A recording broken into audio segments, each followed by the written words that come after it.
Hello, Dwelly presents the Future of Property podcast, where we explore with experts in the industry what the future of property will look like.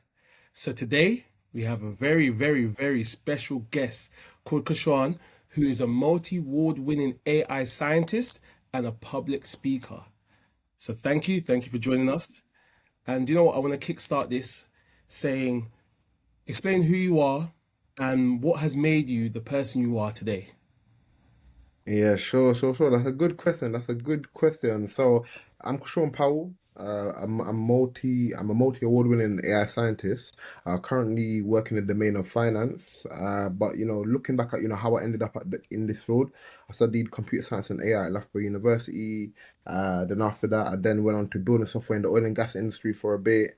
Then after that, I then went on to building machine learning and AI tools for the real estate industry for a prop tech startup. Essentially, they were using blockchain technology to tokenize properties in the UK Mm. to essentially allow themselves to raise finance. So let's say, for example, you're a landlord and you're trying to go and refinance your property. What we essentially did is that we looked at, okay, how can we use blockchain to do that such that you can essentially refinance your property much faster than if you were going to the bank. So yeah, whilst I was there, worked on that, built machine learning tools to also predict the price of properties in the UK as well. Also, I was another product we sold that as a service to landlords, and then after that, I then went on to carry out AI research at Ofcom. I was the youngest intern in the history of Ofcom to make an AI research paper used to support government policy, Mm. most notably the Online Safety Act 2023. And essentially, my research was looked into, how can we use it, what we now know as Chat GPT or the underlying technologies of that, which is the transformers. How can we essentially use that form of AI architecture to actually protect the UK public from harms on social media? So I did that for a bit. And then I went on to working in the domain of finance, been in there for the last, I believe around September would be 3 years. Worked on everything from, like AI chatbots for finance, agentic systems, traditional ML systems. And yeah, so, yeah, and to also answer your second question, what has helped me to be who I am today, I would say, so I was born and raised, in South London. And growing up, you're like, okay, you're growing up in, like, what many would describe as, the ends, right? So basically, when you're brought up, in that kind of, environment, you have to figure out, okay, what's the way out, right? So, or what's the way that you can do better, because what you're seeing around you is not the best, right? So essentially, being brought up in that environment, motivated me to also keep pushing. And then also, big shout out to my mum. She gave me my first computer when I was 3 years old. So I've always had an interest in technology, always had an interest in emerging technologies. And as AI has been emerging. So to give you some context, I studied my degree in 2017. Yeah, started in 2017, and in 2017, a lot of people didn't know about AI. But because I'm someone that's always forward thinking, I'm always looking at the next thing, what's going to be next. So because of that, I was able to be aware that AI was the next thing, and that's what led me down to where I am now. So yeah. Wow, that's Amazing. really amazing. He's actually achieved so much. Really want to kind of touch on your entry into the prop tech industry and really what attracted you to get involved in a startup or a prop tech. That's a interesting one. So, so how I actually got into it was that in our field is very experience based, which basically means that you need to your value is based on what you've done before. It's not based on what you can what you're just what you're so yeah, so your value is based on what you've done before and also like what you're doing now. So what that basically means is that, for you to basically break into this field, right? A lot of people would say, okay, academics will trump and it will help you, right? But from what we can see in the economy at the moment, you need to have some level of experience. So, and it's really big in this field. So, when we're talking about AI, anything technology related, it's your experience that enables you to go places. It's not the fact that, okay, you're just learning this now or you're doing this. You have to be thinking, okay, what's gonna come up next? And as a result, you need to strategically put yourself in that space to work on what's gonna come next, such that when that thing does come, you're already on it, right? So what that basically meant was that at that point in time, I would needed a break within the field of AI, and because I needed a break within the field of I needed to get an entry route in. So at that point in time, I was applying to loads of different positions, getting rejected left, right, and center, left, right, and center. And then there was this startup, they were working on this piece of technology, and they were like, we need a machine learning engineer to come on and support us, right? So I essentially said, okay, I'll come on and I'll do the work for you. And the work at the time, it was a lot of work. And compared to, what yeah, I would describe someone in this industry, what they should be getting paid. I wasn't getting paid that, right? But why that was not an issue for me was because I was aware of the fact that it was experience that was going to get me to where I needed to go. So even though I was getting paid X now, my next role I'll be getting paid this, and the next role I'll be getting go here, and the next role I'll probably work on, So the field of technology is it moves very frequently, and as a result, in our industry, depending on who you probably speak to, some people will always tell you that the more you learn is the more you earn, and that's the reason why I went into that role, and that's how I ended up in prop tech. So it wasn't a case where, oh yeah, I wanted to go in prop tech, right? It was more of a case whereby, the environment or the situation made it such that, prop tech was my first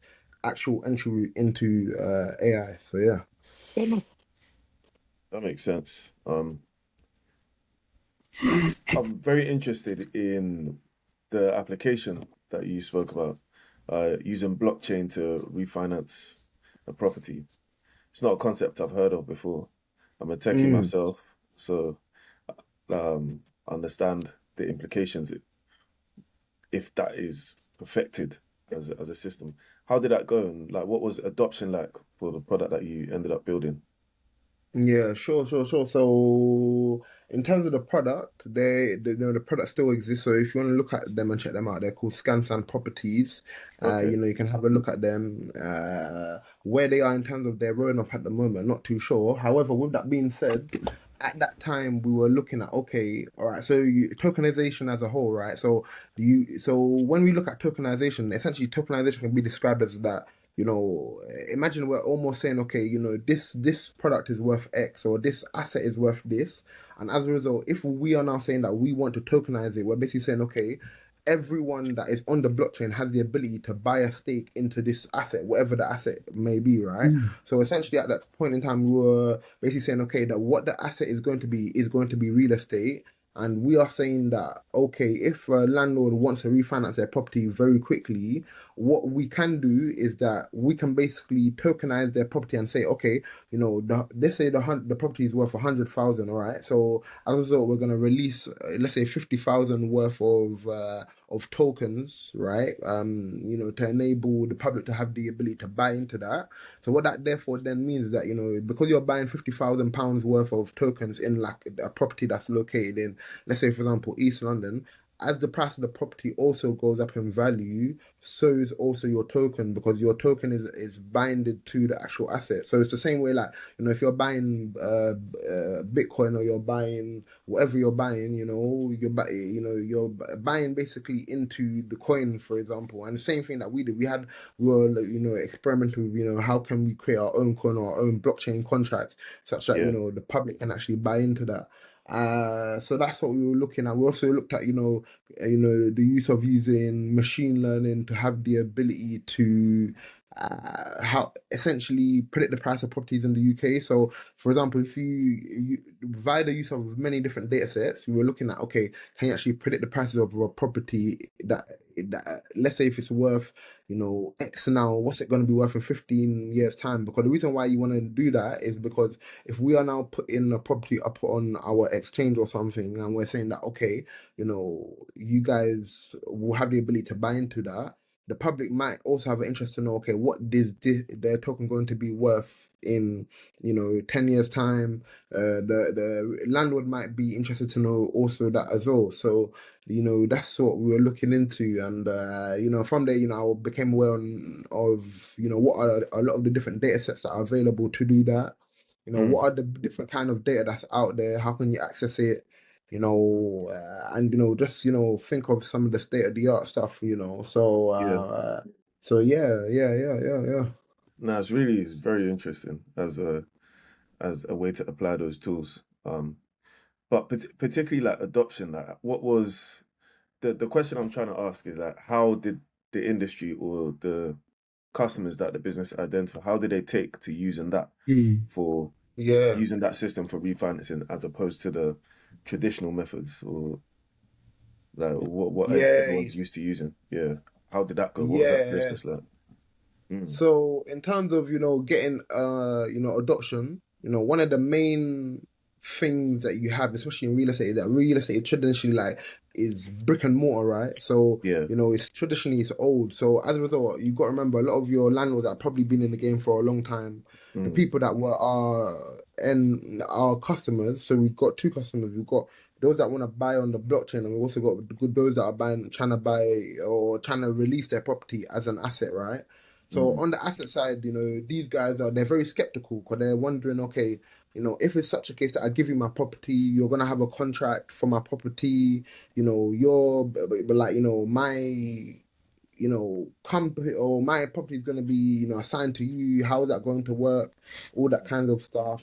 That was hard to voice, right? Mm. yeah. And because of that, you had to, very much like sell what's the value, highlight the fact that, they're gonna be the first to do this. So at the end of the day, right, they have to understand that they themselves might also be taking a risk as well. But when you're highlighting where the value is and where the value actually comes from, the fact that they have the ability to most likely raise finance better than the bank, and they're interested in it. But with that being said, because of it's a new technology, it's a new way of using it.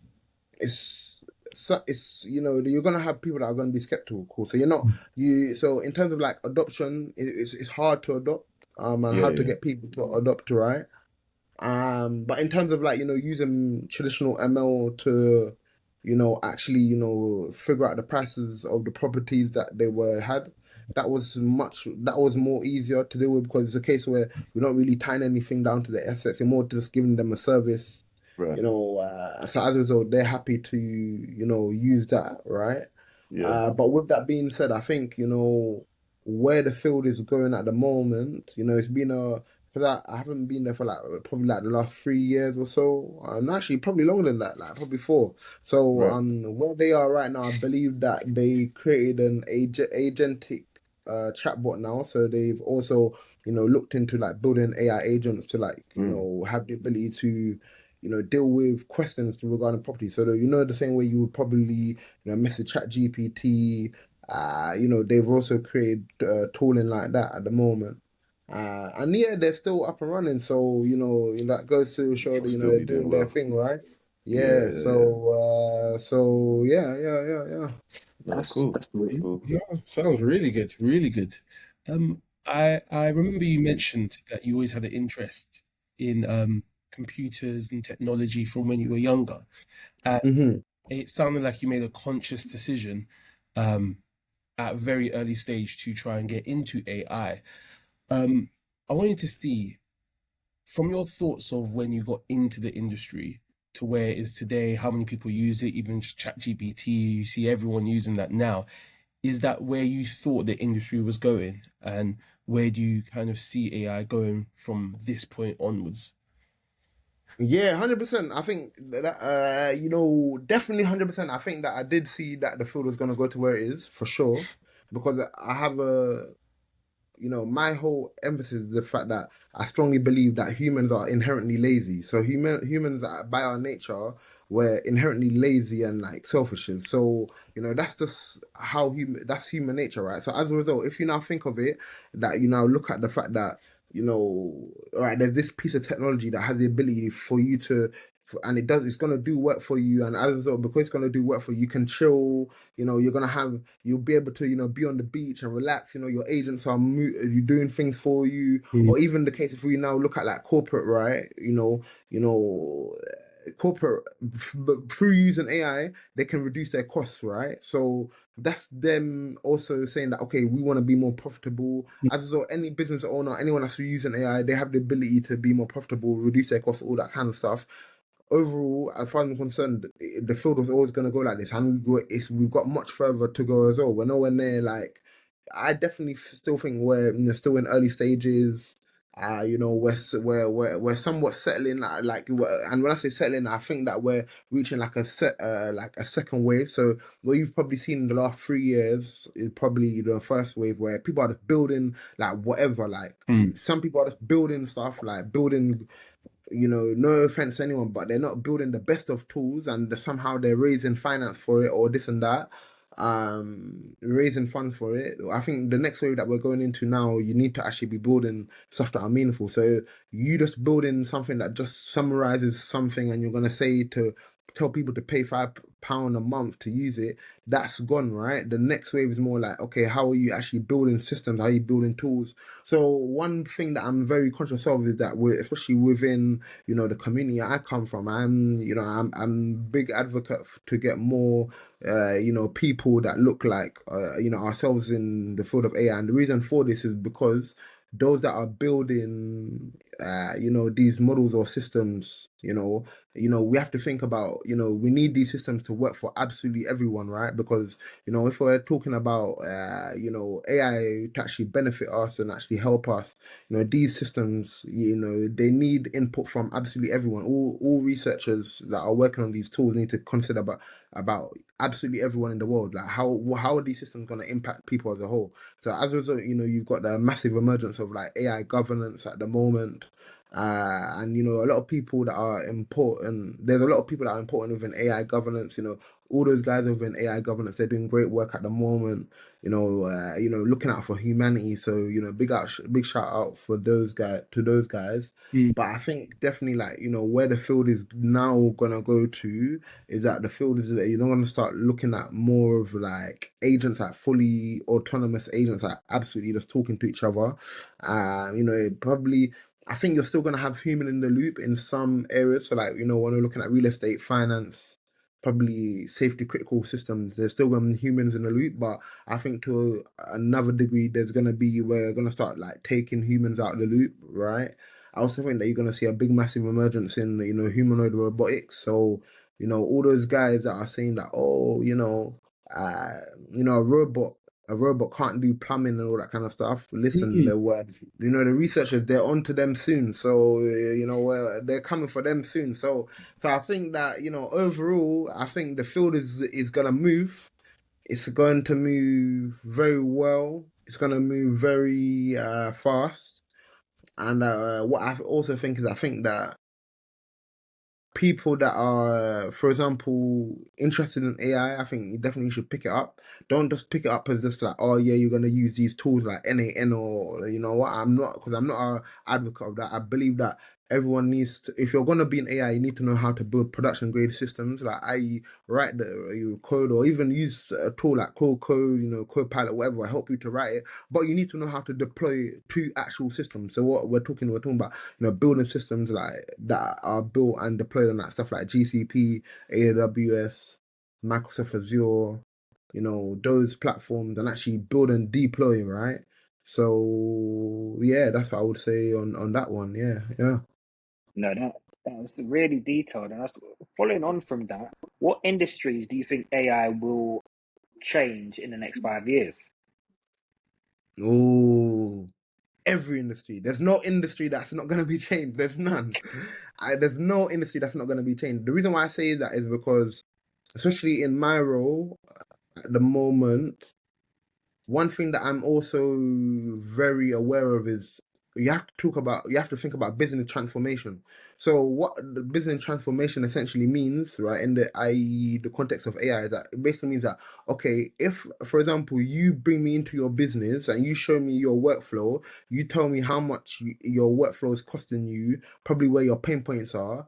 I should know how to automate that or build a AI system to either reduce your costs or enable you to make money or protect your brand. So when you now look at that, right, you're basically, you're actually transforming a business. You're actually transforming the way organizations or platforms, actually work, right, or how they actually operate, right. So as a result, you have to be aware of this, and that's the reason why I strongly believe that there is no industry that will not be touched from AI. And even if it's such a case whereby the industry hasn't been touched yet, it will be soon because it's just where it's gonna go. So even if you like, for example, I know sometimes people will be saying to me, "Oh, you know, people will be saying stuff like, "Oh, yeah, but how are you gonna put AI in football in football, matches or people kickable? How are you gonna do that?" Listen, it's already there, but you just don't even know, right? Because even if we start to look at like, there's footballs that have, they have chips in them, like when the players kick the ball at a certain velocity. This is all data. So when we now start to collect that data, all we need, as professionals in this field, all we need is data. So, and once we have data, we start thinking, okay, let's do this or let's do that, let's do that. So there's no, yeah, I definitely don't think there's any industry that will go untouched. I think the whole world as a whole will just change naturally, and yeah, that's where I definitely think, and yeah, where the field is gonna go and what's happening. Yeah. Yeah, Yeah, this is deep.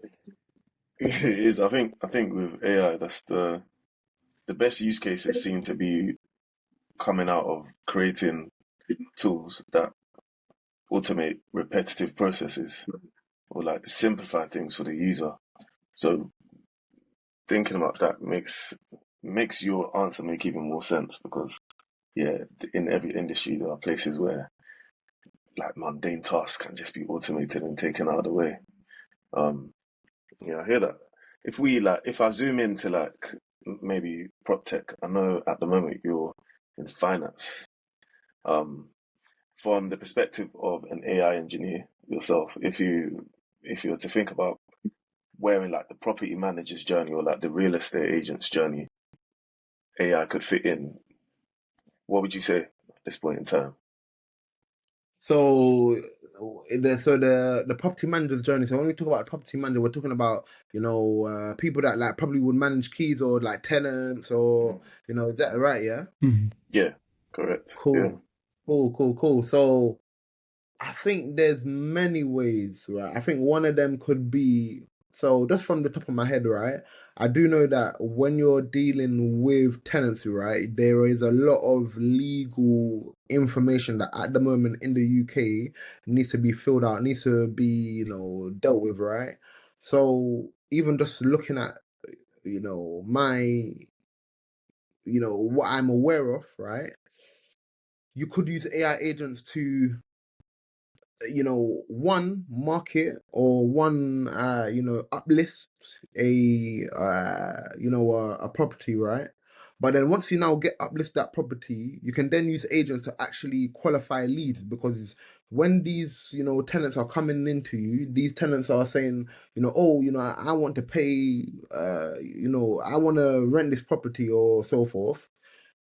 You as a human, if you were to actually sit down and actually look at each and every single potential tenant, that's a lot of time. But what you could do is you could build an agentic system that is follows a framework or follows a set of like a long prompt, such that it knows and it has the ability to actually how to actually qualify these leads, such that if you're now getting 300 leads for one property, that's because it's so everyone wants to live right next to Stratford where the Elizabeth line is running. What you could then do is you have this criteria that you as an organization follow, and essentially you have the AI pre-qualify. So you're basically shortening down the list of 300 down to like a list of 30. Then from there you have another AI agent that is carries out another screening and does probably brings it down to 5. Then from there, the 5 is what you then present to the property manager, right? So that's one thing. Also, you could also build systems that have the ability to, deal with, stuff like what we would know as like almost like onboarding. So for example, okay, so that's what I highlight in terms of pre-screening. But like now when we're talking about dealing with onboarding, okay, all these documents are coming in. You need to like quickly extract this information. You need to send it to another agency or another, or like the government or whatnot. You can use Yeah. AI to do that, all that document extraction. Boom, boom, boom, send it off. You know what I mean? So you can do stuff like that. You could even have dealings whereby we're talking about dealing with customer service. So like for example, I know social housing, they'd have customer service people that they call up. Why not have a chatbot that's on 24/7? It's not a case whereby you have to call up. You just have the chatbot on your phone, similar to ChatGPT, message it, it books what it needs to book, or, like it does agentic bookings, all this kind of stuff. Bim bam, Mhm. everyone's happy. So I think that's where this can be of benefit to property managers. There's I see there's a lot of work in the real estate space across like the whole area. So not just property management. You got deal finding. Yeah. You got stuff like I've seen some stuff recently to do with like architecture, all this kind of stuff. So there's a lot of things going on in the space. And yeah, the real estate industry is an industry that needs to be moved. So Yeah. yeah, because there's a lot, it's too old, yeah, so yeah. Yeah. Super traditional, just kind of like seems to be like stuck in its ways kind of Yeah. industry. And that kind of maybe brings me back to questions about adoption, particularly in like user basis and in consumer basis. Um, so you work in finance at the moment. What are some use cases that you're working on, um, like within your role at the moment, based on what you can share? And I think I'll have a fun. I know a lot Yeah, of the yeah, info will be yeah, yeah, yeah. classified, but yeah, I'll ask a Yeah, question yeah, based yeah, on that. yeah. Yeah, yeah. Yeah. So, one of the piece of work that is these things are public already. So I will share, Okay. what I know in terms of what is public. So like, what's Mm, public, we've built agents to, support our customers, in terms of, like their investments and stuff like that. mm, So understand a bit about more about their goals. Can we support them with the use of based on like what we know about them? Can we use AI to support them and tell them, okay, probably they need to consider investing in, or not even investing really, but consider probably saving hair or adopting some kind of investing strategy of some sort, but not in a case where we're telling them, okay, go and be bullish. It's more of a case where like, okay, we're saying to them, okay, this is how you could grow, because in the UK yeah, right now the economic market is somewhat quite volatile. There's a lot going on. So yeah, it's important for us to safeguard and also help our customers. So how can we do that? We're looking into that with AI. There's some use cases that are public in the sense where we've used AI to carry out stuff like document extraction, to support our internal procedures, internal systems. So, like for example, if it's such a case that you as a landlord or one of our clients, you guys come to us and you say that, okay, you need a loan for X. mhm, When you say that you want a loan, you would normally actually go forth and provide information about yourself to us. So we're looking at, okay, how can you actually, you know, how can we extract that information out of these documents such that our colleagues don't have to sit there and manually type all the time, makes their yeah, life easier, everyone's happy, right?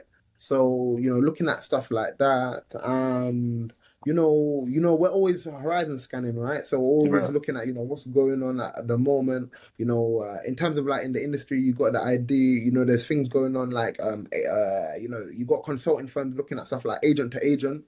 So, for example, at the moment, ChatGPT in the US has the ability to make orders for you using your card if it just has your card available, right, in its system. But over in the UK, that's not there. So, but the reason why that is happening, or the reason why you can do that in the US is because the US is, they're somewhat lenient on the use of AI, and also you also have protocols at the moment, so agent to agent protocols similar to that Yeah. of like MCP servers, all this kind of stuff.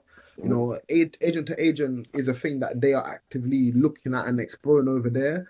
So you got the likes of, you know, PayPal, Stripe, Mm. uh, Apple Pay, Google Pay, all these guys, you know, there's an ecosystem developing at the moment where people are pumping funds into looking at what's going on in this area. And then, you know, also, you know, you got when we're looking at like, you know, your hedge funds and like your investment banking firms, you know, they're like using it to, you know, support their traders, Mhm. you know, look at, you know, stuff like SEC filings. So, you know, the SEC filings are like, you know,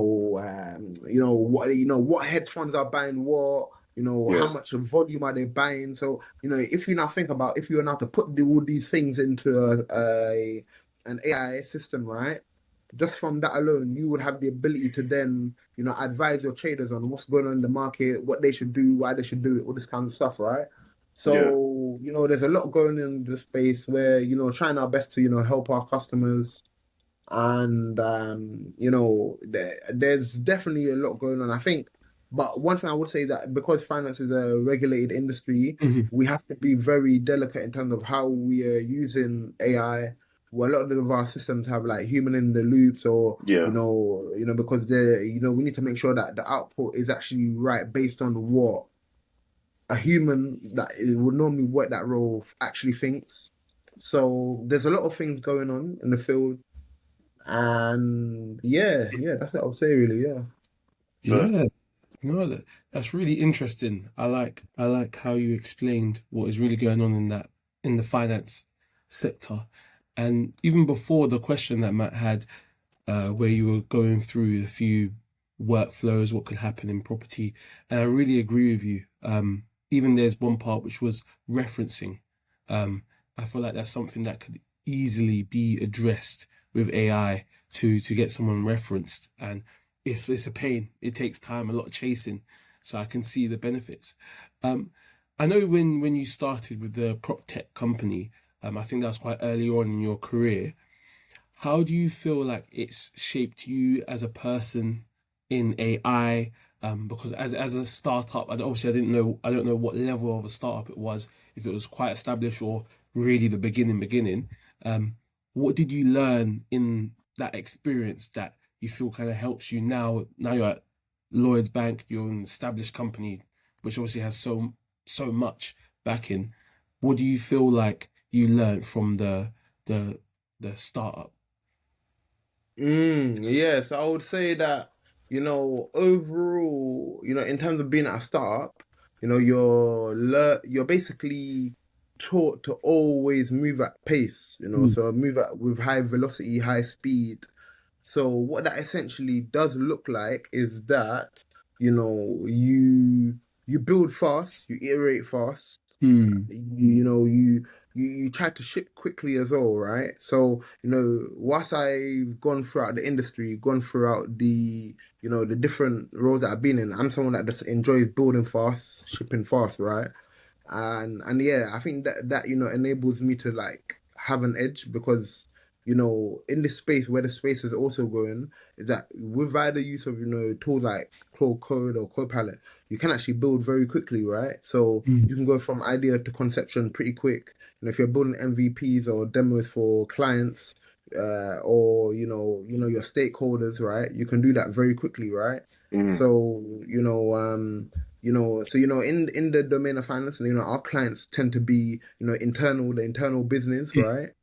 And those are our stakeholders. So we build, for the stakeholders like internally, but also, our end users are also our customers as well. So we have to also bear that in mind. So yeah, definitely I would say that because I worked in a startup and it was early stage, Mm. I've learned the ability to, move fast. Actually also the ability to, just take ownership of the work, don't no need to like hide, try to just deliver really.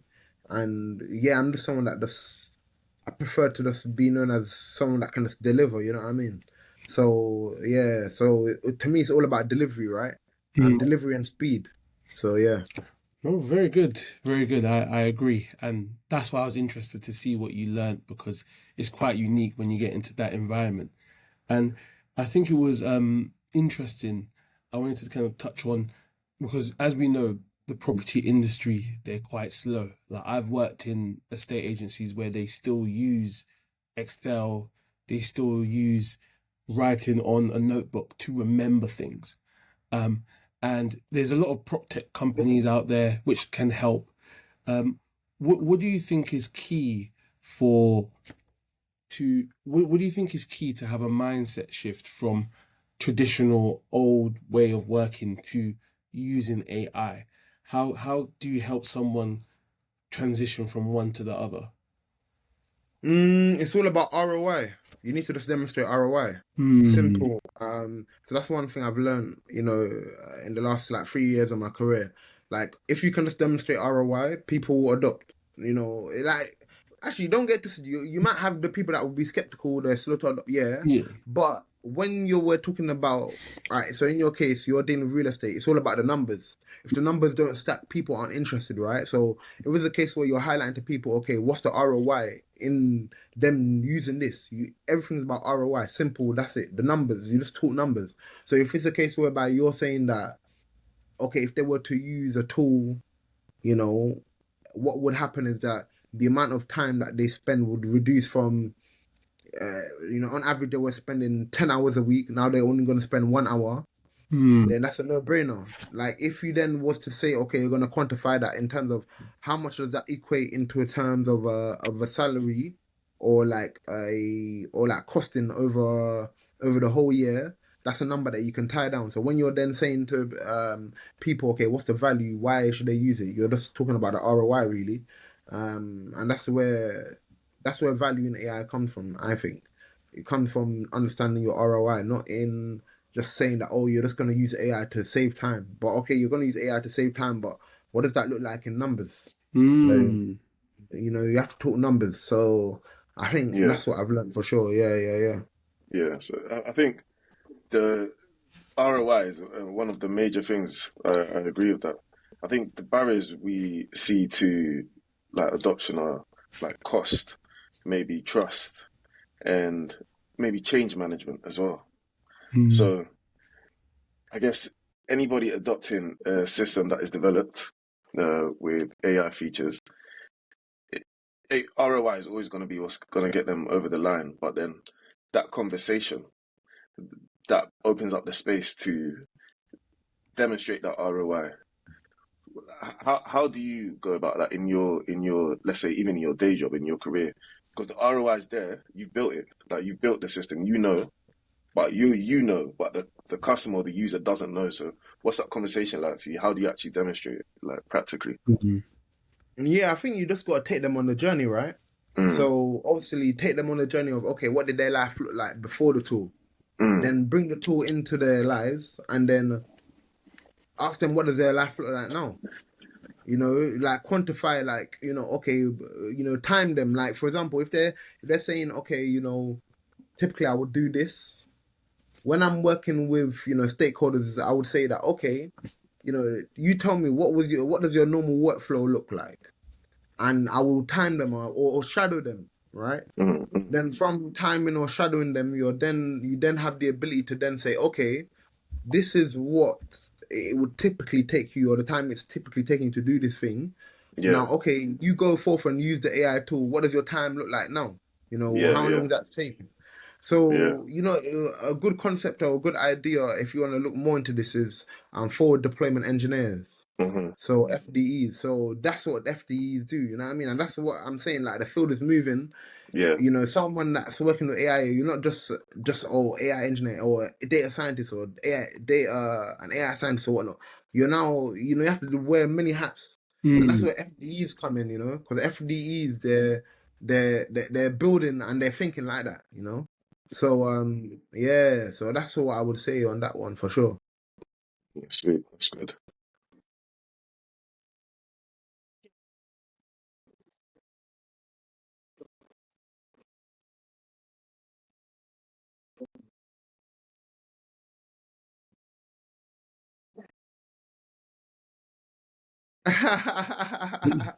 That's a good one. You know why? That's a good one because I was actually talking to one of my mentees about this yesterday. So I think for me, um, I think right that the same way an athlete trains. So we see athletes, we see footballers, we see rappers, we see musicians, right?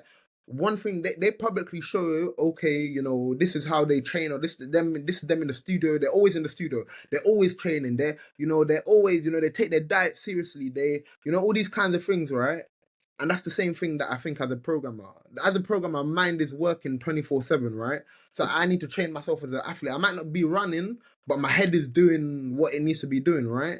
So I adopt the same mentality. So the whole idea is that if I want to be the best in whatever you do, or whatever you do, treat yourself like an athlete. Like whoever's the best athlete that you look up to or you think is the best, try to do that. So what that looks like to me is that, like, for the last, ever since I left university, which was 2021, on average every week for since then, I probably code probably 4 5 afternoons a week. And I don't, so even, like, even till this day, right? Work finishes at 5, cool, I'm on my personal laptop learning something new. And I do that all the time, right? So because I do that all the time, so that's just how you just, you stay at the top of your game. Because the same way, that's what athletes are doing. Your favorite football, that's what he's doing. That's what Ronaldo's doing. Ronaldo's from the training, that's what he's doing, right? Okay, cool. We look at Arsenal, they just won the Premier League, right? They're about to go champs tonight, right? So, that's these guys, to operate at elite level, that's what you got to do. So you have to think like, okay, if I'm trying to operate at this level, what do I need to do to, be the best I can be? And that's what you have to be consistent. Like, it's not easy. Like, it's painful because, like, for example, let's say, for example, the afternoon comes, or someone's trying to call me, or one of my close friends are trying to call me or something like that. Like, they know after 6 o'clock, yeah, Krishawn's not picking up the phone. So if you did, so either you decide to call him, yeah, on his, when he's on lunch, or like when I just finished work, I'm eating or something like that, or I got to call you Saturday. Everyone Mm. knows this, or Sunday, everyone knows this. Or Friday afternoon, everyone knows this. So it's like when you build up that kind of lifestyle, and it's not for everyone. Don't get twisted. It's not for everyone. I reiterate this. It is not for everyone, right? But if you want what you really want, you have to do what you got to do. So that means that you have to operate at that high level, right? So you have to, and there's times where, okay, it's probably someone trying to get through to me or whatnot here and there. But another thing as well is that because my life is spent on looking at screens all the time, like my phone, okay, I will get back to you, yeah, but I'm not gonna be messaging you 24/7 because I'm on screens all the time. It's like I don't want to be on a screen like then on, you know what I mean? It's too much. It's too much. So 100%. it's like, it comes with its pros and cons. It's not, and as I reiterate, it's not for everyone, right? Mm. And that's why whilst I advocate for people to get in the field, I also don't pressure and I don't glamorize the field also, because I think there was also a point in time, especially in the field of tech, where the field was heavily glamorized. Like, it was like, oh yeah, get into tech. But now it's got to the point where, like, all right, cool, you can get into tech now, but now you have to show everyone what you can really do. So it's not so if you now want to be that person, yeah, you have to operate at that level, and that's what I hold myself to, right? So I don't glamorize it. I'm not that type to be saying, oh, get into tech. I'm not that type to be having TikToks or this, that. And the reason why, going back to what I'm saying, that as a dev, right, or what I do, I have to be in the zone. I don't have the ability to, like, to switch in and out or contest switch 24 or like all the time. That's, Mhm. to some people they can do it, but for me personally, it's too much. I just need to be locked in. And yeah, because it's something that I've enjoyed since I was a kid. I enjoy building. As I said to you, my mom gave me my first computer at 3. All, like, I pride myself on just being able to deliver, and being able to deliver a high standard. So, all this, you're starting to see some people, yeah, they do social media stuff and whatnot. I don't lean on that heavily, just because for me personally, it's hard for me to do both. For Mm. some people, they can do that, right? Um, you know, who knows? Probably in the future there might come a time when I do it, you know. But even if I was to go down that avenue, you know, it couldn't be me dealing with it all the time, or you know, 24/7. You know, I'd need people to support me in that area, or have a team or whatnot. Who knows? I don't know. But it's a case whereby you know the same way an athlete operates is that's the how I look to operate, because I've seen, especially at Loughborough when I went to university, some of the best programmers I knew that were there, they knew how to lock themselves in a room and just code. And I didn't understand that until like probably my second to last year, that that's what these guys will do. And when I start to understand that I start to understand that, like, for some people might just get things naturally. Like, you also need to understand what kind of person are you. Like, are you a person that needs to put in lots of time to get something? Or how do you learn as well? Like, that's another thing. Like, some people need to be audio or visual learners. So for example, I can't just read a piece of documentation or coding or just get it. There's some people that can do that. I have to like actually go and practice myself, which is the reason why I have to sit down a lot of the time and like have a video up and like practice on another screen. You know, some people don't have to do that. They can just read the research paper and get it just like that. So you just gotta know what's for you, how do you operate? What makes you tick? Like for some people, for some people, being creative makes me tick. That's what makes me tick. Like having the ability to build makes them tick. For some people, it's just the salary or just the amount they're getting paid. That's enough. They just need to know the numbers and that's it. For me, I'm purpose driven. So sometimes just the numbers alone isn't enough for me. Like there has to be some level of like, why am I doing this? If it doesn't make sense to me, it don't make sense. You know, so everyone's different. You just got to know what ticks for you, right? So yeah. You know, I really respect that and resonate with that. I was actually looking at that concept this week. That's why I laughed about how athletes train. If we apply that into our life, we'll see so much success. When you think about how intense their whole life revolves around the sport they do. And when you put that into your life with whatever you want to be, if it's to do in business, if it's to do with your work, if it's to do with your relationship, you're bound to see success. So I really resonate with that. I wanted to understand, how do you deal with and approach setbacks and things that go wrong, or especially if you have a vision of what something would look like. I can imagine with a coder, you have a vision of what something will look like. How do you approach when it doesn't go to plan? I think when things don't go to plan, I think I'm someone that I always follow this idea. And this idea is that if I throw a dart 100 times, I must be able to hit bullseye once. That's all it takes, Once. right? Yeah. That once, you know what I mean? So if I just keep throwing, so no matter what door gets shut or whatnot, or if something fails, okay, man, just quickly pick up myself and go again. And that's why I'm a big advocate of saying that, especially when you're building, how fast can you build? Because some people, for example, they'll come up with this magnificent plan and they're gonna build and it's gonna take them a whole year to build. Then when they go and deploy now, their stakeholders didn't want it. Whoever they did the work for didn't want it. So I'm all about velocity. Like, how quick can I get this over the line in someone's hand quickly? I'm about releasing value quickly. So to me, right, for me, it's about, can you do something? Can you do it quick? And can you get feedback quick? That's a big thing. You need a feedback loop. So whenever you're doing things for someone, or you've worked for one of your stakeholders or whatever it may be, can you get, or you've hit a setback, can you basically know, okay, I hit this hurdle, and how quickly can I then essentially, how quickly can I get back on my feet? Yeah. How quickly can I iterate? How quickly can I pivot? You know, so there's a lot of things, in that, and especially, some people, a lot of the time people say, oh yeah, you're doing great, Krishawn, or whatnot. But the thing is that there's been a lot of people don't see the setback. A lot of people don't see the pain that you have to go through. So, for example, the times where, okay, you're racking your head around trying to learn a specific skill, right? It's just not sticking, right? Yeah. Right? You got to do it. You got to do it. You know what I mean? You got to do it over and over again. And like sometimes, like there's been times, right, in my career where it's like, listen, man, like I just got to put in hours on this, because as much as I just want to do this in 1 hour, yeah, I can't, because it's just that Yeah. I'm just not getting it. Like, do you know what I mean? So, and some of these concepts that we're working on is very advanced. But whereas nowadays with the use of AI, you can get like Notebook LM, or all these other notebook or AI tools to help you to understand things, right?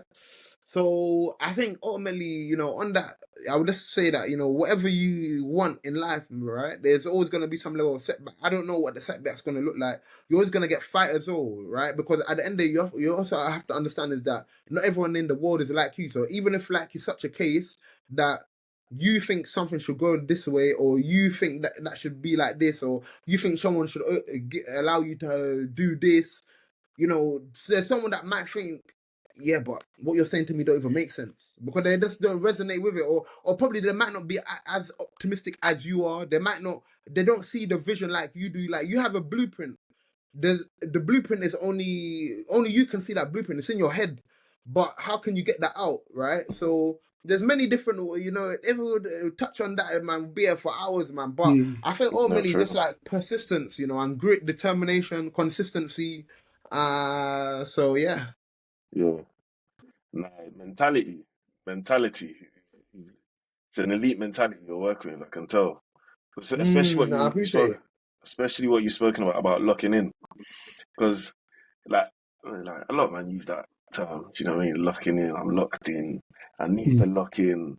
But like, to be able to produce the results you've produced in your career so far, you've spoken about the awards you've won. You've won things like Princess Diana Award. See that you're an advisory board member, um, shadow board member for Black Business Advisory Committee. Like, my question is why?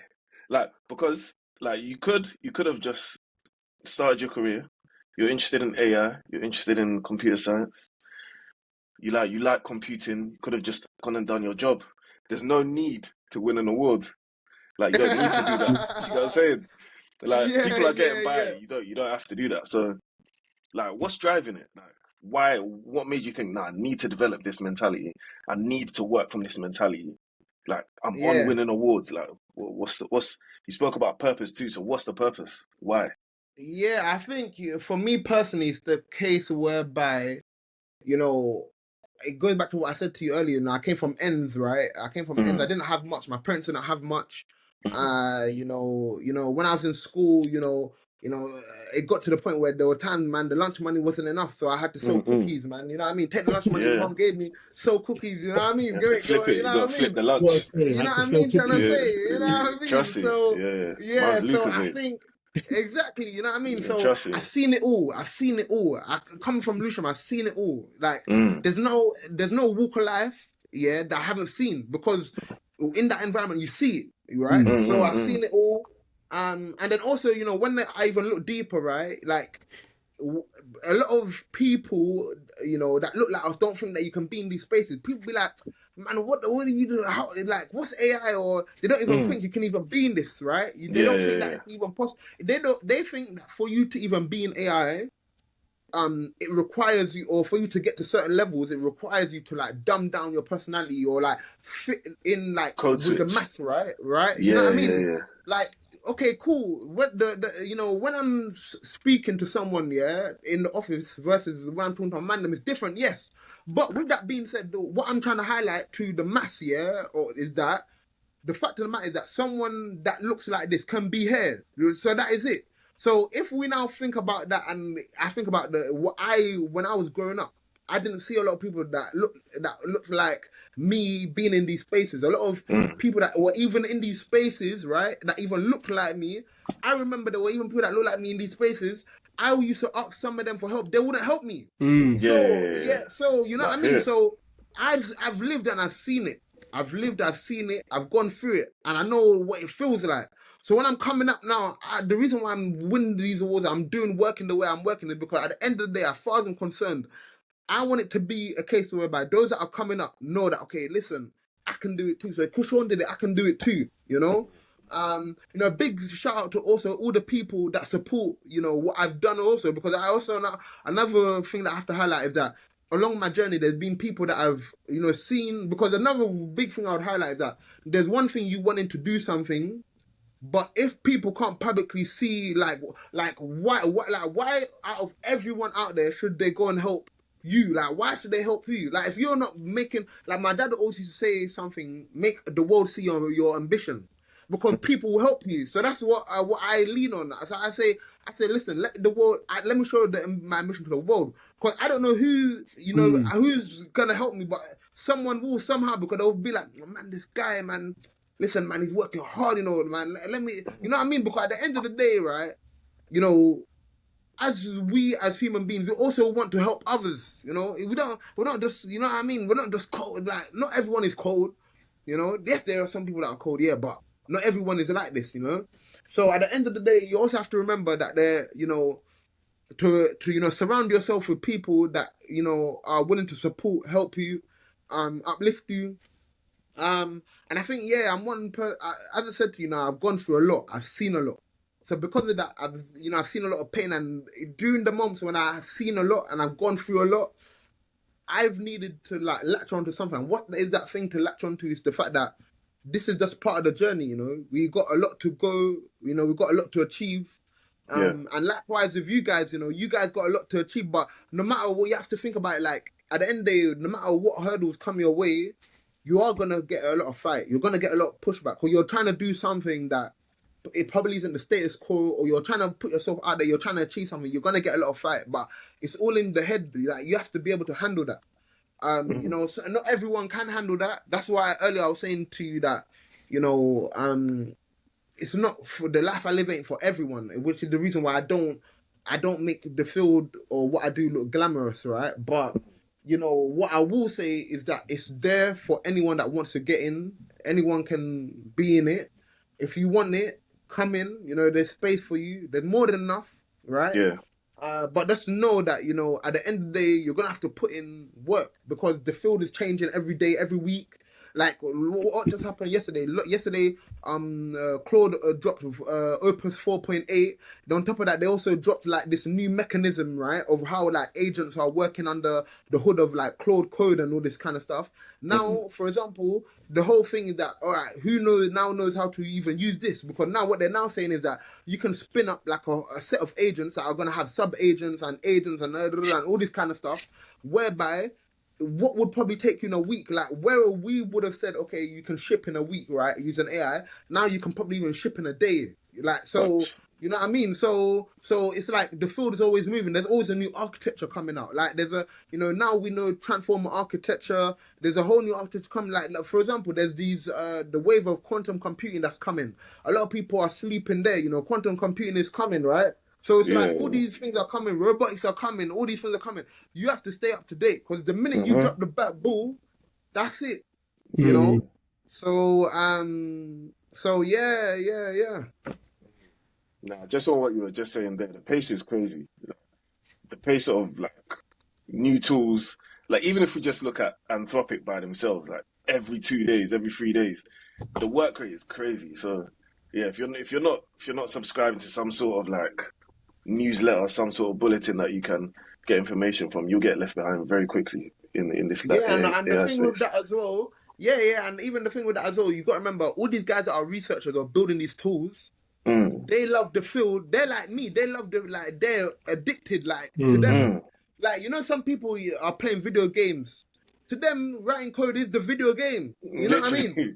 So, do you get what I mean? So, Yeah. what you have to understand is that these guys, the reason why it's moving so fast, because this is a game. Like, it's fun. Like, even like, I always say to people, being in AI, I would never be in any other industry, because it's a game to me. Like, for example, if I build something and I show some of my stakeholders, they're like, man, how did you do this? And it's fun. It's like, I'm like sometimes The dopamine. Listen, like they Bro, used to it's call me crazy. at work. They used to call me the magician. I used to tell them to call me a magician Houdini. because you know what I mean. Because I just, you tell me what your requirements are. Boom, I'll come up with something. Boom, show you the next week. You're like, whoa, you know what I mean? How did you Yeah, go? You know what I mean? It's fun, man. It's fun. You yeah, know. yeah. The dopamine is serious. Like, even if you just stay, like, even if I'm talking about just staying in the code, like getting to a challenge, you've got no idea how you're gonna do something, and then you're just hitting the walls, and then you're just jumping over one hurdle, and you get to the end, you show it to a stakeholder, like, this is amazing. The dopamine is it's a serious rush. So I know exactly what you're talking about. Yeah, Mm. I've got a slightly um kind of back to your mentality, kind of off topic, but in your experience so far, let's say, like, what's a belief that you held maybe earlier on in your career, like maybe let's say like 2 3 years ago, that you've completely flipped on? Oh, that's a good one. You know, what's a belief that I've totally flipped on?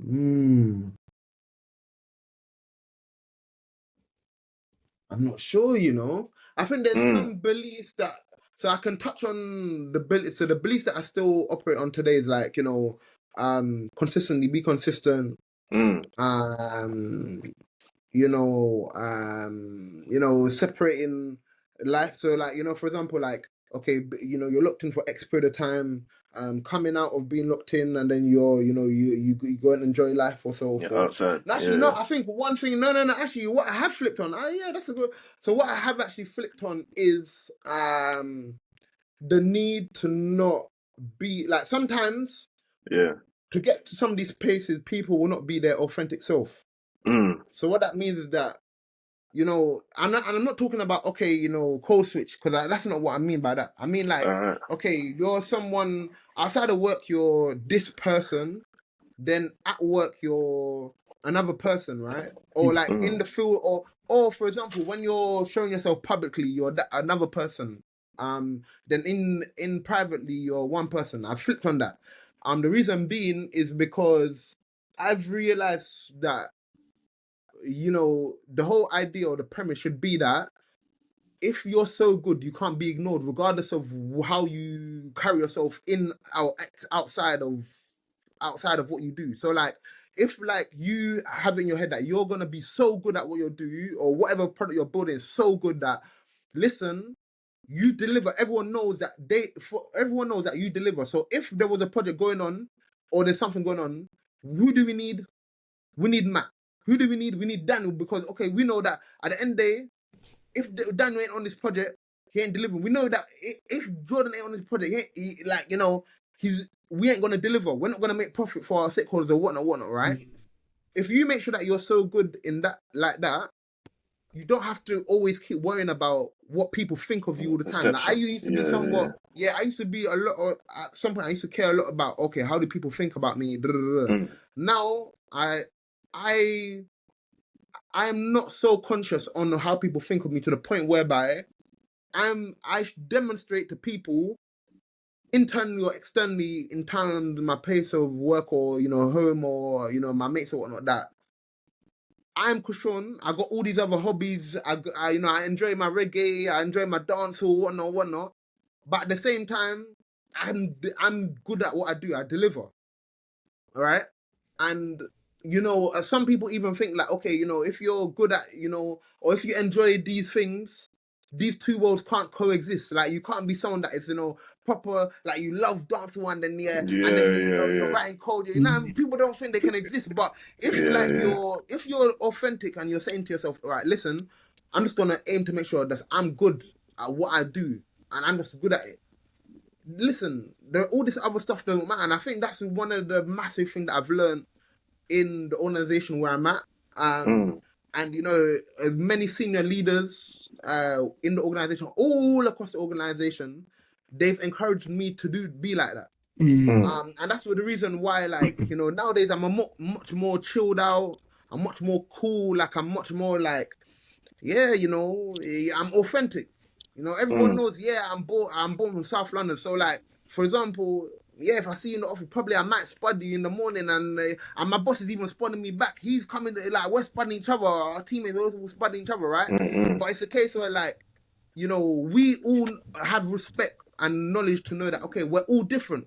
We're all different, and especially in this field, for you to be, I honestly think for you to be the best, especially in technology, you have to be aware of your difference, and you have to operate on the fact that you are different. Everyone in tech, right? The best people that I know in technology, they all are aware that they're different than a lot of people. A lot of people. So I'll give you an example. A lot of people that are very good, right? They might have like I don't know, they might be neurodiverse in some way. They might be Yeah, like, yeah. you know what I mean, and they own it. Like they own Mm. it straight. Like they're not gonna, and they're gonna come and they're gonna tell you straight. Like, listen, if you're sending emails to me, do it to me like this, please, because Yeah, of yeah, boom, yeah. boom, boom. And because and then when you see the way they operate now, they're killing it, you know? Mm. And likewise, like some people are just naturally different. Like some people are just different, right? And they're owning it. They're like, yeah, man, I'm different. And I'm just that also that person. I'm like, yeah, I'm different than everyone else. I was born and raised in Mm-mm. South London. Like when I'm ready, I bring my curry gold, rice and peas Mm. to the office. You know what I mean? Like Mm-mm. I'm just different, and I'm owning that. Yeah, So yeah, I feel yeah, like yeah. you have to be wary, and you have to be willing to accept that. Yeah, you're just different. And some people they don't want to accept they're different. They want to be like everyone else. Some Mm-hmm. people they want to. So as a result, you're not different, man. You're just you know. And I think also when you're different, you're also aware of the fact that why you need to perform. Yeah, yeah, And that's yeah. what also drives you to be. So as a result, a lot of my mentees that are coming up, right? Like they know that okay, yeah, man, they are different than a lot of other people. Probably might be a case. Some of them are neurodiverse. Some of them, just talk different. All this kinds of stuff, right? But as a result, that's why I told them, listen, you just do what you need to do, because all that really matters is, your output really in this field. It's not all about like, oh, like, you look like this and this and that all the time. Not all the time. It's not all the time. Don't get twisted. There might somewhat be, biases somewhere along the lines, because there's biases in everything that we do. Even in the models, there's some level of bias or whatnot, right? But what you also need to be aware of is that it's not always just about that. Do you get what I mean? Just be good, be good at what you do. Mm-hmm. Be so good that you can't be ignored. That's what I believe. Mm. So yeah.